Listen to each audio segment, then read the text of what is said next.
This week on Unapologetic Uplift. I fix relationships and the reasons they fail. How do I know what my purpose is and what it is that I'm meant to do? Breath brings us to a place where we can make choices. Living turned on to me is I'm leaning in. I coded on the table when I was giving birth. I have everything the world told me I ever needed to have to be happy. Tell me why I'm not happy. Happiness is an inside job.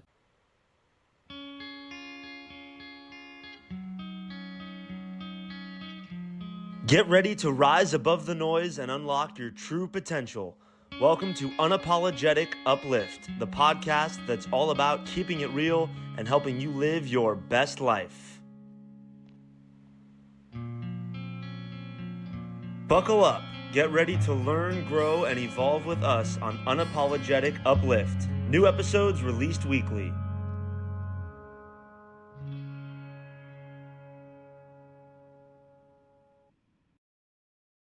Welcome to Unapologetic Uplift. I'm your host, Kim Staples, joined by my beautiful co-host, Ianthe Mauro, and our amazing guest, Tressa Yonekawa. Welcome. We always start off with Ianthe setting an intention, so let's hand it over to her to do so. And of course, I believe that setting an intention on the flame of a candle helps us to really illuminate and send light for all of you listening and for us here right now. May you truly honor all of the massive power that is swirling and yours to receive. So it is. So we usually start with a guest by allowing you to have the opportunity to introduce yourself, Tressa. And really, we want to know what you feel the world needs to know about who it is you are. Whew, what a beautiful invitation. Thank you so much for having me. The only thing I do in the world anymore, now that I understand my purpose here, is I fix relationships and the reasons they fail. And there's nothing else that I am interested in for my path. And it's so exciting. Every single day I'm learning. I love that. I'm super passionate about relationships as well. And so is Ianthe. So I am dying to know, just from that initial sentence, what do you think causes relationships to fail? Self-worth problems. 1,000 across the board. Yeah. I think self-worth problems, not only do they cause relationships with others to fail, but it causes the relationship we have with ourselves to fail. It is how we abandon ourselves on a daily basis and how we make really, really poor choices because, we just don't value from everything we put into our body to what we consume emotionally, mentally, what we tolerate from others and from ourselves. So let's dive into this. Yeah. And I'm just going to say, I had this vision this morning when I realized that this was the day that we were interviewing you. I was so excited. And I got this clear sense of you are one of those people that when I see what you are putting out there in the world, and I'm talking about on your social media, because that's how I get to see it. And even in messages that you and I exchange personally, what I get is so in your purpose. You are, if another way of putting it, you have found your dream job. You have found your work in the world. And I do want to, we don't have to get into it this moment, but I do want to mention that because that is, I think it's something that so many people long for is how can I find my purpose? And you said it so clearly. All I'm doing in the world, I'm fixing relationships. So I just want to shine a light on that at some point in our conversation for people who are saying, how do I do that? How do I know what my purpose is and what it is that I'm meant to do? Yeah, that is a brilliant place to start because I fought it for a long time and I was literally brought in to do this work. And I had a drowning death experience at Santa Cruz when I was 4. And whatever your beliefs are, I'm just going to tell you what my experience was and you can take it or leave it. I was moving my little pink and white plastic bucket from over here to over there and stepped off a sandbar and disappeared. And in those moments, my mom was walking along the shore with my, I think, 4 or 5 day old brother. My dad was fishing. So it was a family day in November. It was kind of cold outside. My experience was a warm hug, and these colors that I've never seen again. I've worked with artists to try to recreate them, and I don't know that I'll see them in this lifetime again. When I was standing on the beach watching my body be revived down the beach, I heard from inside me and all around me, you have work to do. And at that age, I, of course, didn't know what that was. But in the moments of being not present in my body, what I experienced was all communication. I could feel the saliva moving in the mouths of people who were talking.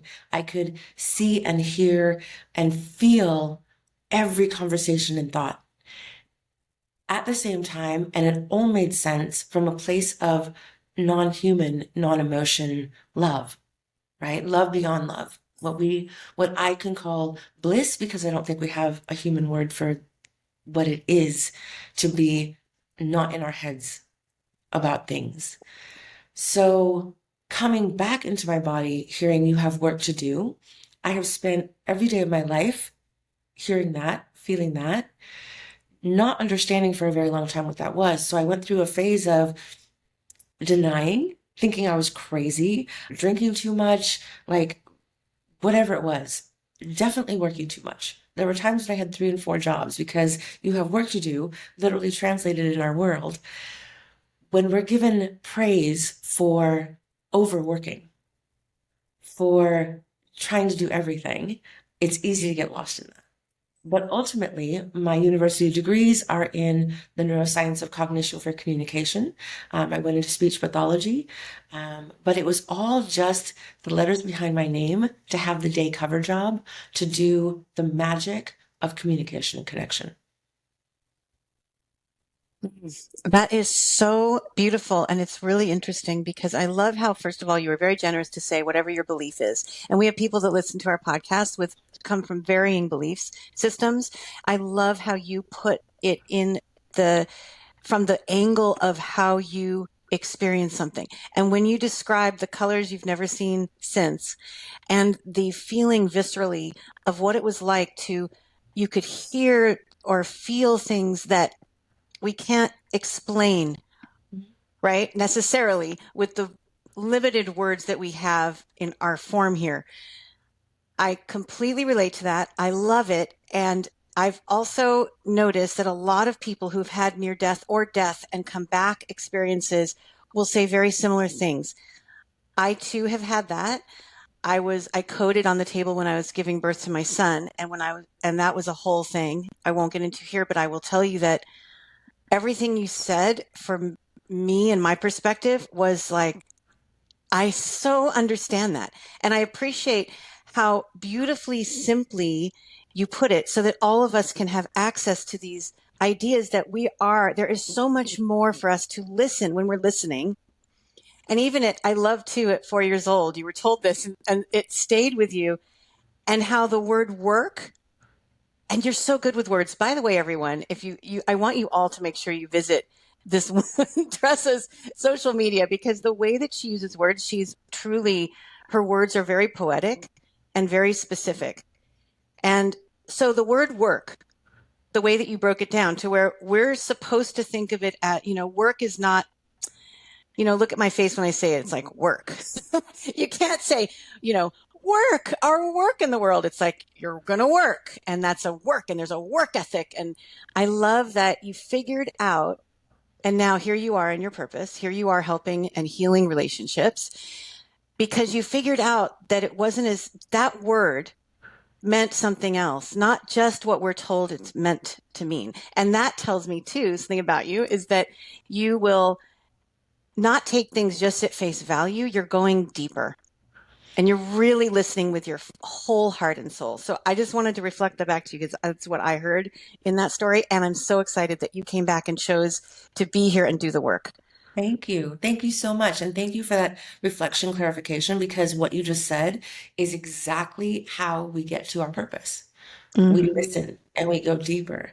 And it's taken me way too many decades, I think, to get there. It's all been part of the journey. And now I can say confidently for, over 30 years, I've done this work. I've specifically done this work.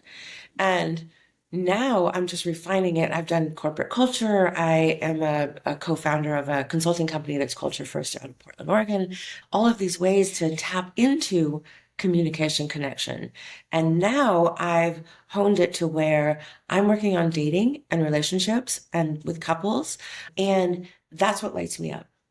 I will do the other things. I'll do corporate culture. It's easy for me because when I walk in, I can see the web, and the web has places lit up and places that are not, and how we get in there and excavate and find out what is actually going on and what the truth is of a system is the same way that we work with individuals or couples or groups. And it's so exciting. Like, I don't feel like I'm ever working. I feel like I'm joying now.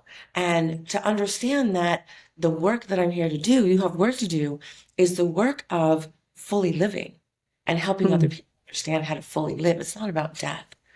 That Yes. type of death. And I'm really careful always to not kind of romanticize the death experience, because I know from drowning and I know from working in anatomy and physiology for a respiratory system and all the things for communication, that one of the last things our body does normally when we die is exhale. So at the bottom of every single one of our exhales is an opportunity to die away from and die into, surrender away from, surrender into the next moment, which is the inhale, which is life, which is chi, which is everything. And so what a gift to have the opportunity to notice on breath. And breath is so powerful, and it's almost too easy. We want a big process. We want a system. We want the 12 steps. We want all of the things. And what I have found repeatedly, again and again and again, is that breath brings us to a place where we can make choices. We can slow things down and have the opportunity to see what our choices are so we can make choices with at least as much information as we have. You're speaking my language, girl.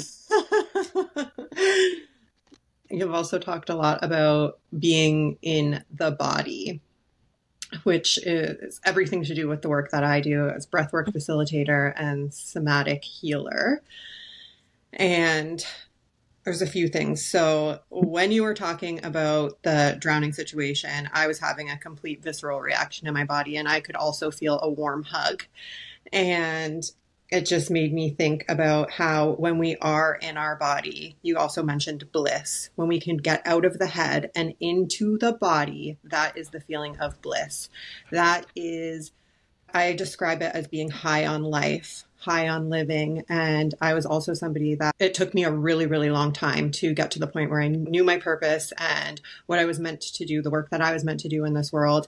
And I struggled with binge drinking and self-medicating and all the things as well. And I lived in my head. My constant companion was anxiety, depression, and just like I was on this hamster wheel of hustling and doing. And it is the power of the breath that has gotten me out of my head and into my body, and to be able to discover what my purpose is and what I'm here to do as well. So I just want to say, as you're sharing from your heart and sharing all of this, my whole body is tingling, and I'm like, yes. But I do want to ask, how did you know once you unlocked this work and you were like, yep, this is it? Was it a visceral reaction in your body where you were like, this just feels like I can just feel that this is what it is? Yeah, that's a great question. Every day, all the time. And when I talk about living turned on, it's not a sexual reference. It definitely can be. But living turned on to me is, oh, this is what it's about. Oh, this is another experience. Oh, this is scary. I'm leaning in because I'm curious. So yes, all the time. When I'm consciously doing life, which is my work, which is our work. The experience of living is our work. And I have to ask you, I feel so excited for this question because I really, really, really want to know this. What does love mean to you? What is love to you? How do you describe love from you, Tressa? Yeah, love is everything and nothing. It's the place where everything and nothing meet. Wow. I'm not disappointed by that answer. It's so good. And we could go further. And I want to know also because I had this thought when you were saying about relationships. I would love to know what you think about marriage.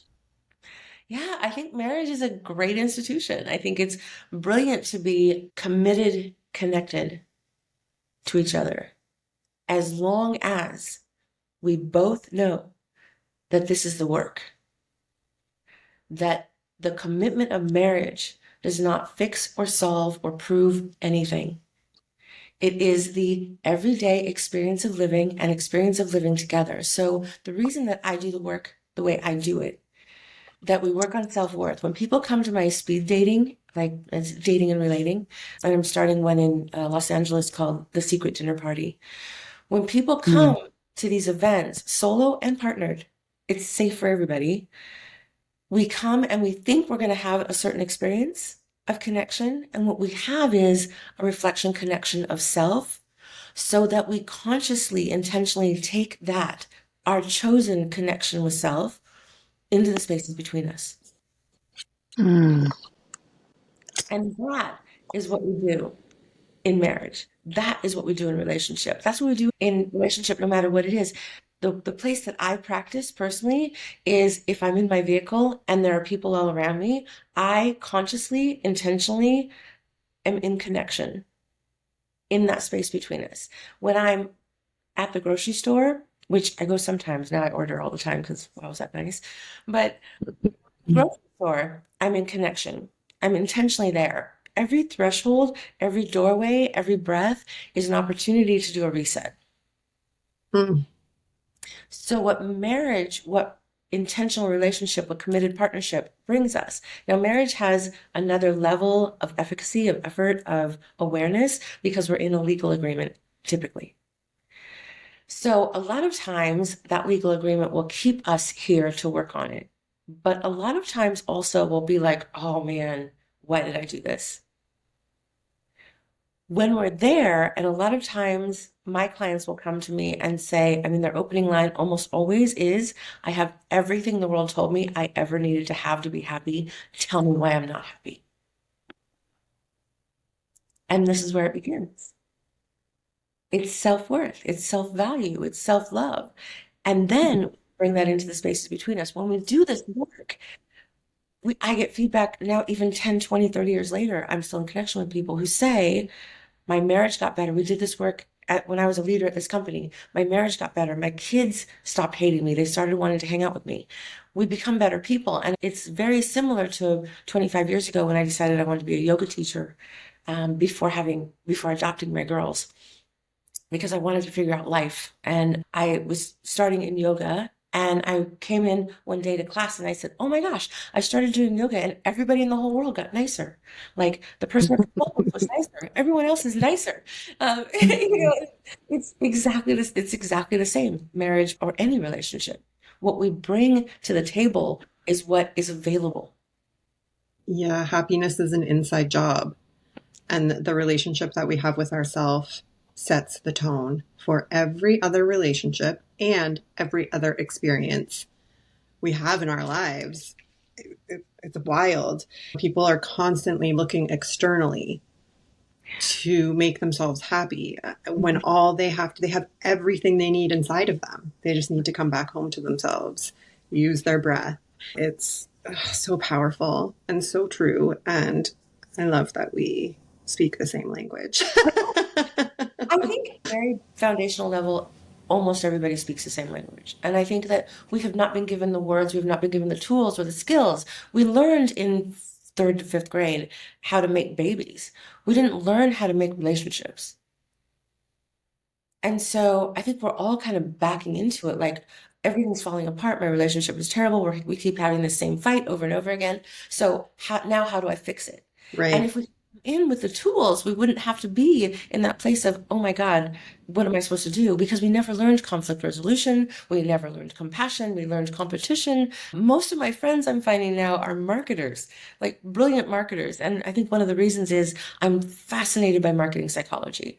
This place, Kim, that you just talked about of, we never feel like we have enough. We have to externalize. We have to buy something else. We have to look a certain way. And thankfully, we're out of that phase from 10 years ago of standing by the Lamborghini that isn't yours, like all of those things, getting more authentic. But we're not quite there yet, because we still are posing a lot of the time. And it's very interesting, even still, like when I'm all done and I'm at a photo shoot, that content gets much more attention, awareness, and feedback than when I am like, oh my God, this amazing thing is happening. This will change your life. That's less valued still than I went and had my makeup and hair done. And we'll get through it.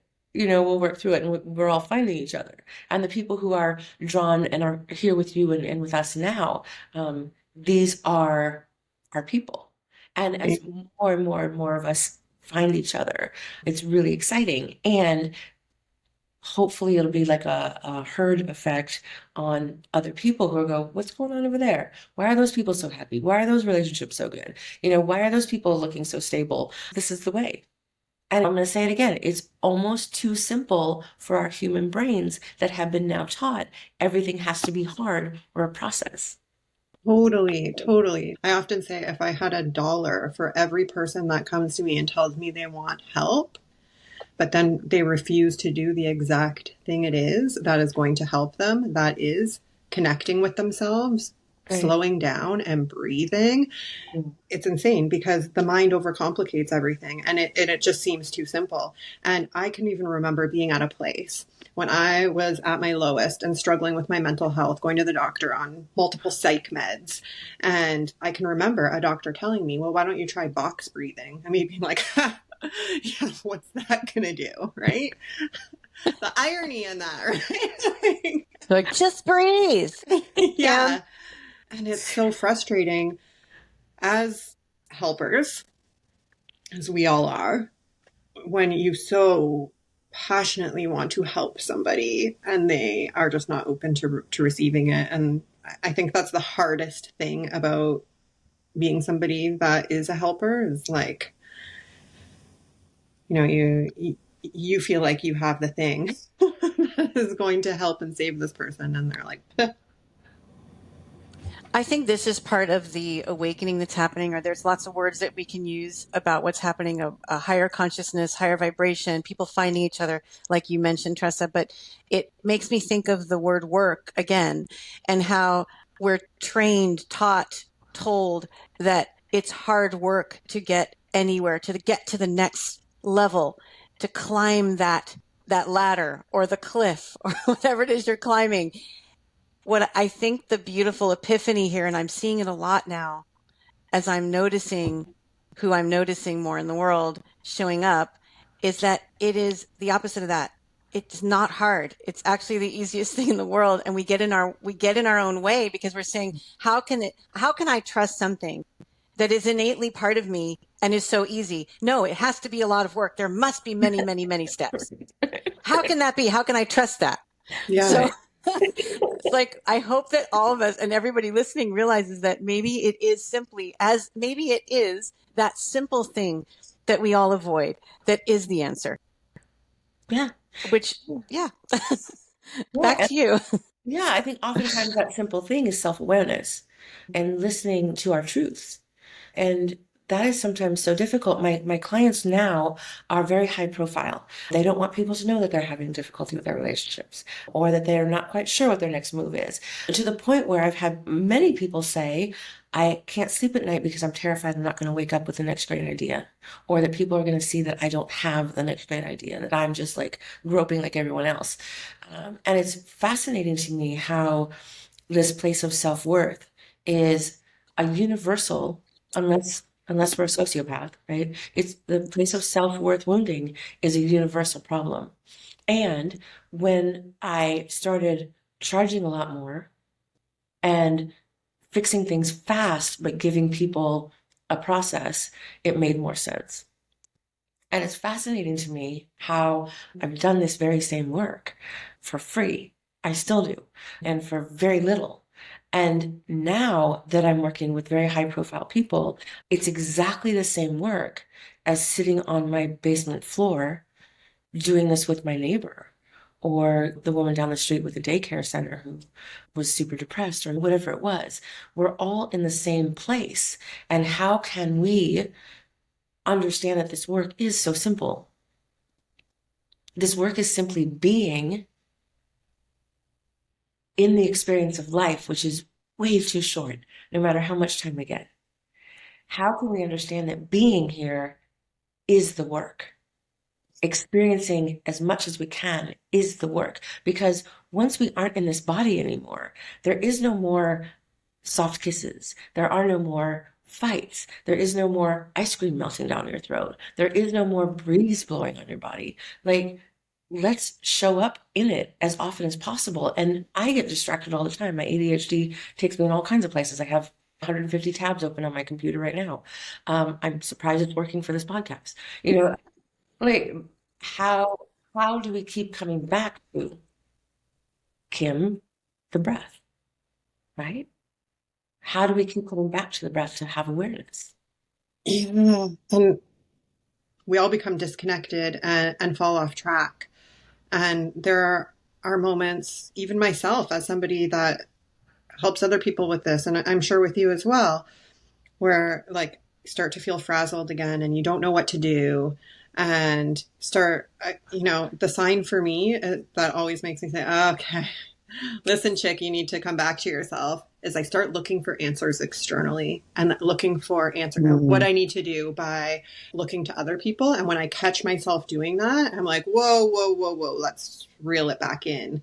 As soon as I am looking for anything externally, it's like red flag. And I have trained myself to come back. But it's one of those things that it just takes consistency and it takes time, and you're going to get it wrong and you're going to fall off track. And I still do, but it's learning and building the muscles and having ways to wake yourself up again. Yes. I think one of my early experiences of that 30 years ago, I spent 2 years being a dominatrix. And the way I got into that was I got turned down for a bank loan to start a medical staffing company.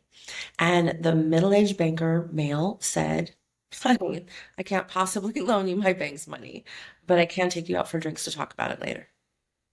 And I think there are so many like pinpricks, right, of this happening in our lives, all genders, I think especially female. And it happens in different ways with different genders, right? I, at the time, was in the Midwest and I was young and I didn't hear the misogyny. I heard the no. I heard the no, you're stupid. Your idea is stupid. It'll never work. And no coincidences, I ended up hearing a woman behind me at a place I had gone for a root beer to soothe my woes. And she was so powerful. And I went up to her after her two companions left and I said, can I ask who you are and what you do? Because I think I need to understand this more. And because the two men that were talking to her basically almost bowed leaving her table. And she did not move. She didn't say goodbye. She didn't say thank you, nothing. She introduced herself as a madam who was spanking a couple of mayors of a couple of states. And did I want to learn what she was doing? And I said, yes, although I don't understand anything you just said to me. Right. So literally like so naive, and ended up working under her. She actually was in her 60s. She wanted to retire. She basically just said, here's the space. Here are my clients who are incredibly well-known people at the time in finance and entertainment. And I was terrified. I had no idea. I had to make it up on the fly. She told me nothing. There are all these implements on the wall. And what I knew was that I was not going to be touched. I was probably not even going to be looked at. I was going to maintain my safety. And it became this dance of power.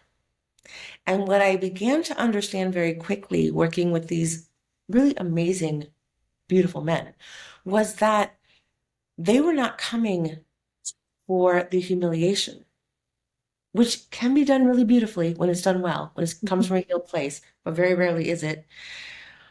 They were actually coming because their power was out of balance, right? They had all these concepts, precepts that had been given to them, handed to them, marketed to them, drilled into them about how they were supposed to show up in the world as men, and they didn't know how to handle it. And so in that work, it was like an MBA in power and business and money and gender. In that work, I started to understand that being in my full presence as a woman is power. Yeah, it is. There's so much there. And I love that you said there are no coincidences. You let that go really fast. So I want to go back to make sure everyone understands what you mean when you say that, because I feel like I do, but I want to know what you mean. Also, no coincidence. I say little miracles, and not only little, big, little, all size miracles all the time. I set the intention for this episode on that candle, which came to me just in the moment, was being able to be and stand in our power, which is what it just came back to. And so back to you, Tressa, because I'd love to know what you mean when you say no coincidences. Yeah, it's taken me a long time to trust that. I've known it my whole life, obviously. And what no coincidences means is that we're on purpose all the time. I no longer believe that there's a reason for everything, however, because there's no way for me to explain. There's no way that anybody could explain to me. There's no way that the omniverse can explain to me the suffering that happens in the world. But no coincidences in my life, privileged life that's primarily safe, is that I am in the places and I'm meeting the people that are intended for me. Is that true for everyone? I don't think so. Because again, there's a lot going on in the world that is horrific and that I can't fix or explain or understand. Yeah. But in my body, in my present time, I am curious and open to the magic that exists within us and between us and for us. And the word magic, I think, can be taken kind of aloof. What I mean by that is in purpose, on purpose, from love, for love, through love. Yeah, I think it all has to do with being in alignment and in touch with yourself, right? When you're in this place, that is when there are no coincidences and when it is magic and you're living on purpose. And I agree that not everything happens for a reason. And there are horrible things happening all over the world. No real valid explanation for. Yeah, we talked about spiritual bypass in one of our episodes, and that feels like it's that. It's this kind of, it's the airy-fairy side of awareness that also doesn't work for me either. It just doesn't feel, and you say in your truth, which is another thing I wanted to ask you to open up a little bit about what that means, that phrase, because some people, we can say we're used to in our circles hearing it a lot, but I never know who's listening. And I wanted you to feel comfortable if you're listening right now and you hear this term in your truth. What does that mean? Isn't there something called truth? What's my truth? What's your truth? And what do you mean by that? So I wanted to circle back to that. But I also wanted to say that I always see, again, little moment, little miracle, but I'm always going back to that moment in Wizard of Oz when Glinda comes down and after, boy, Dorothy has gone through it and been chased by monkeys and a witch and horrific things just to get home. And at the end, she's told, you've had the power all along. All you had to do is click your heels. It makes me tear up because to me, that is that quintessential moment that is in this allegory, in this fantastical movie form for all of us to see. Most of us since childhood have seen this movie multiple times.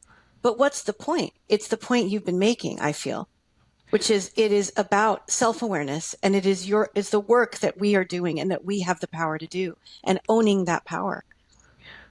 It's huge. Rather than looking to be saved all the time.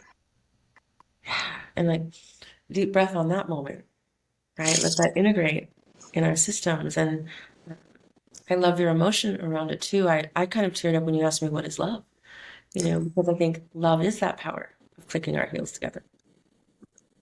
But we have to understand the truth of what love is for us.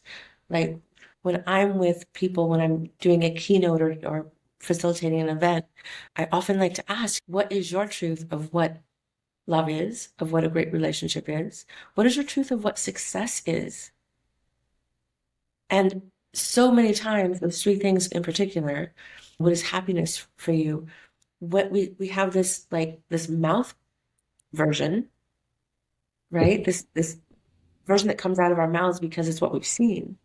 But when we go deeper and deeper and deeper and deeper, when we get into our hearts and our cores and we're centered in our truth, societal appropriateness, societal truth is not always soul truth.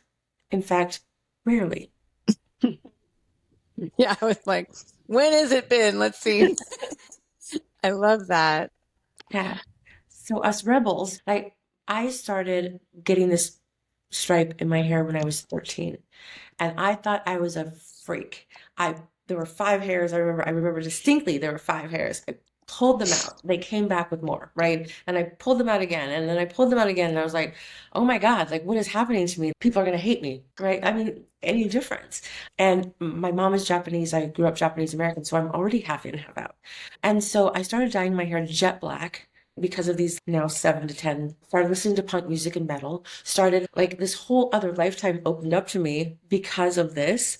And I think we get so drawn away from ourselves by what we think. Nobody else had a white stripe in their hair when I was a kid. So pulled away from the truth of me by what I was seeing and what was being marketed to me. And none of the Victoria's Secret models had a gray stripe in their hair. And when we say representation matters, it would like the color of skin, the everything, we're so indoctrinated into the concept of the psychological, I think, kind of misery warfare that is marketing in order to sell a product.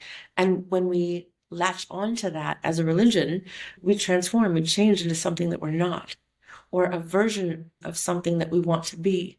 But instead of doing that internally, we do it externally. And then what do we have left? We have my clients who say, I have everything the world told me I should have. Tell me why I'm miserable. Been there. Me too. And it really, really hits the heartstrings when you talk about your difference and what a struggle that was for you at that time.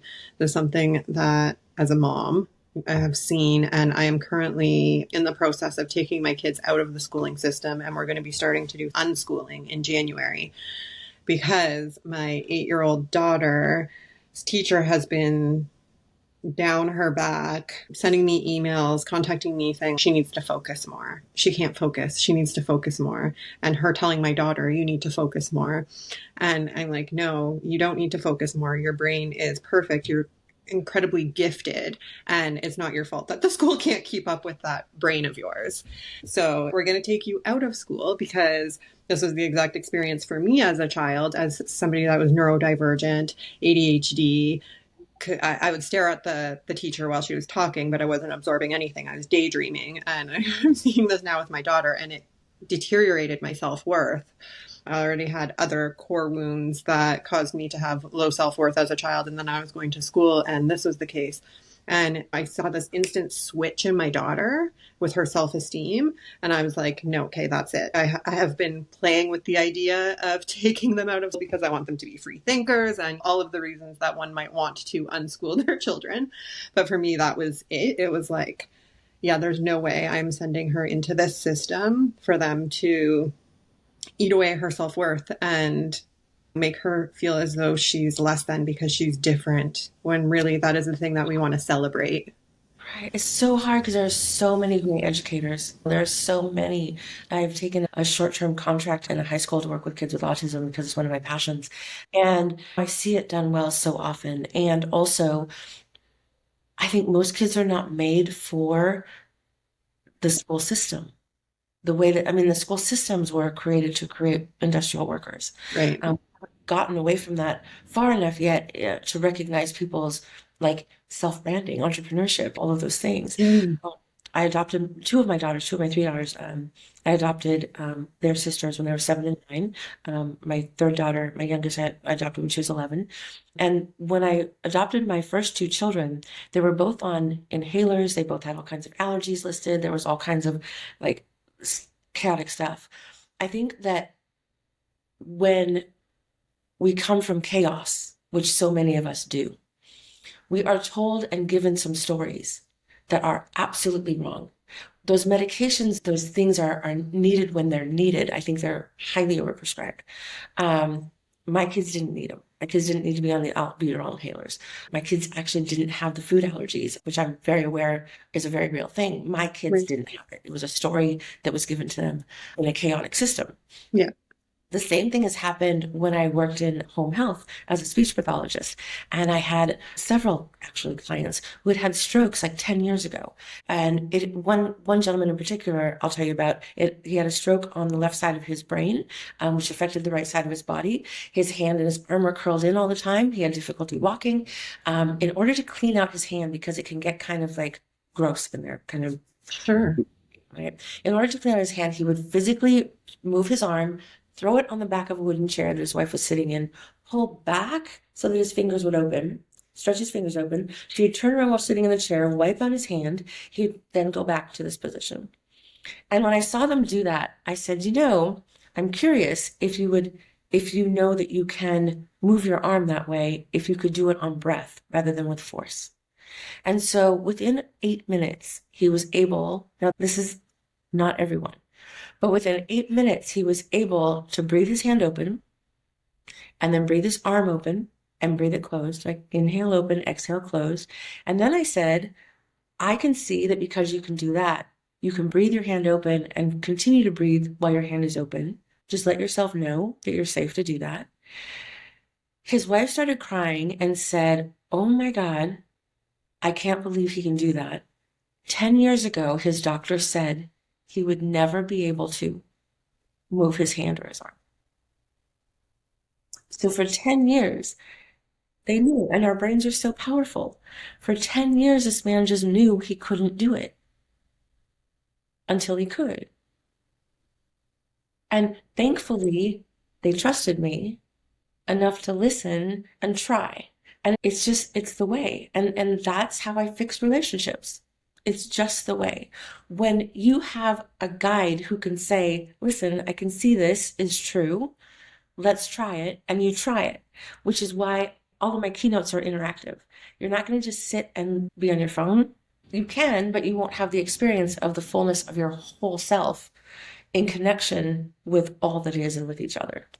Mm-hmm. Wow. That is such a beautiful story. And you're so gifted.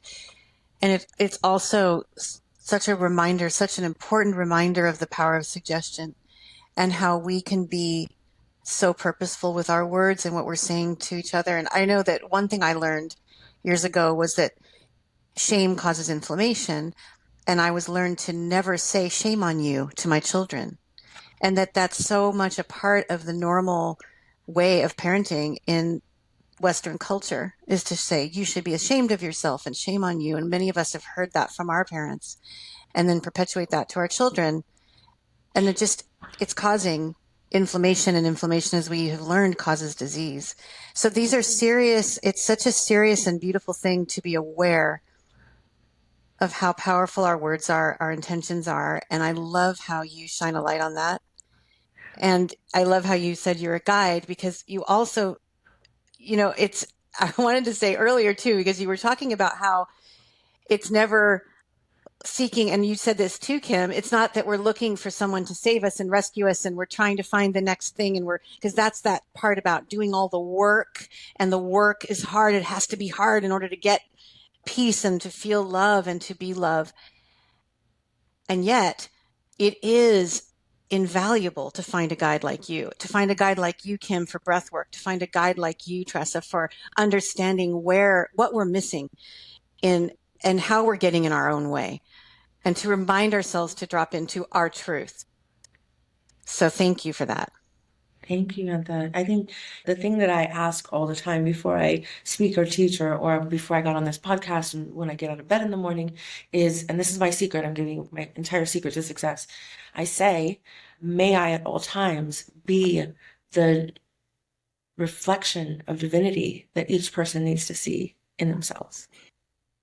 So we're not, to me, we're not seeking the spotlight. We're seeking to be the spotlight so that everybody knows that they can be the same. They can be their own spotlight.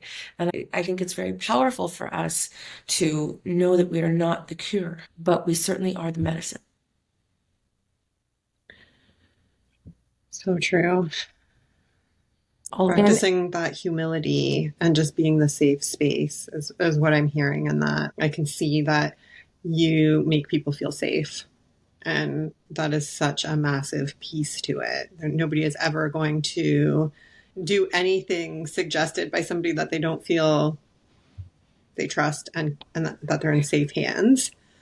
And also something that we talked about on one of our last podcasts was how we can't force anybody to do anything, but by leading by example and allowing them to see, by being the spotlight, by being the mirror, that it's possible. There's so much more power in that than being egotistical and saying like, you have to do this. Now I know better and like forcing it onto them.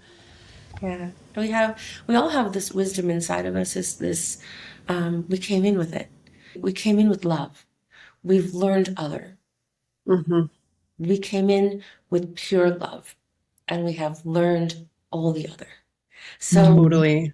What we do is just get back to that foundation that I call it the truth of us. It is the truth of us.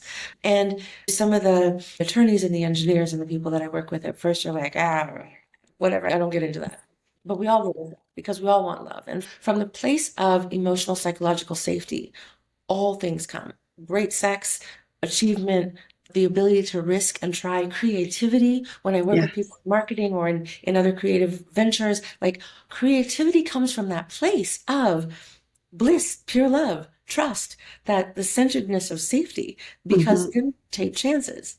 And when we can do that in our relationships, and we can be honest with each other, we can say, I don't actually like, it doesn't actually feel good when blah, blah, blah. When I hear you say that, I notice all of those things that are the tools, everything opens up. And I can't believe it, but we're at the end of our hour, and this is where we ask our final question, which we ask everyone. And I can't believe how fast this is moving. So the question is, what is one thing that you will never apologize for? Believing. I believe in you. Oh, thank you. I so received that. You said you. I hope all of you out there know. I think it's for all of us, and I'm taking that as I really heard that. Thank you so much, Tressa. Another visceral reaction for me there. So thank you. This entire conversation has completely lit me up on a cellular level. My body feels so good. I need more. Same. Let's all of us, everyone listening, let's all do this again. And yeah, this has been amazing. You two are bringing so much love and life into this opportunity to live. And I'm so grateful to be here with you. Thank you so much. I'm grateful to have you here, and so are you. This is an example of how authenticity and being true to yourself attracts your people, right? Like, pinch me, because the relationships, the friendships, like women like you, there was a time where I never would have imagined having these types of relationships, and I didn't think that I was worthy of having these types of relationships. So anybody that is in that situation and doesn't think, hey, I can find people that are exactly like who it is I really am. Maybe you don't even know who it is you really are, because there have been times where I haven't. Just tap in and connect to yourself. Learn to use the power of your breath and to get out of your head into your body and just figure out who it is you are, what your values are, and live in your truth and you suddenly become a magnet for beautiful humans like Tressa and Ianthe, and you too will be pinching yourself. So where do people find you? Let's make it really easy is there something that you're offering these days? Is there a really easy way for people to find you and be in communication with you? I'm on all the socials at Tressa Yonekawa. And yeah, find me there, connect, DM. Let's have a real connection. Let's have a real conversation. Awesome. We will share your Instagram handle in the show notes to make it easier for people to find you. If there's any other social media handles you want us to add, just send them to me and I'll make sure that they are in there. I want to thank you so much for being here with us today. And thank you, Ianthe, for continuing to show up each week with me to deliver this podcast to the world. And to anybody watching today, if you enjoyed this episode, please leave us a 5-star review and share us with a friend. Thank you. That is a wrap. I'm going to hit stop recording. Thanks for joining us on Unapologetic Uplift. If you enjoyed today's episode, please share the love and tell a friend about us and give us a review. Please don't miss a thing. Subscribe to this podcast and explore our sponsors, Objects with Purpose, Eco Luxury Candles, and Divine Activation membership. Objects with Purpose is more than an eco-luxury candle brand. They are time travel devices in the form of a candle. Light the 3 wicks representing past, present, and future with the validation that you are exactly where you need to be. And if you're ready to raise your level of consciousness and step into your unapologetic, unfiltered, and unbothered era, join the Divine Activation membership at cuttingties.coach/queen. With 3 tiers to choose from, you'll find the perfect fit to support your transformation. Thank you for your listening and love. We'll see you next Wednesday on Unapologetic Uplift.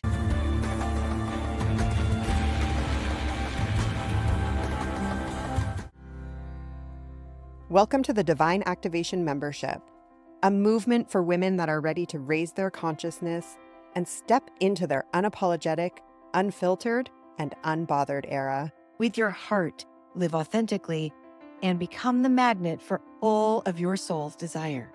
Grow, connect with your heart and body, release unhealthy and unhelpful thought patterns, heal old wounds, create new neural pathways, and reprogram your subconscious with high-value beliefs so you can manifest the life you're meant for. Ready to take a break from what's holding you back? Visit cuttingties.coach and join the Divine Activation membership today.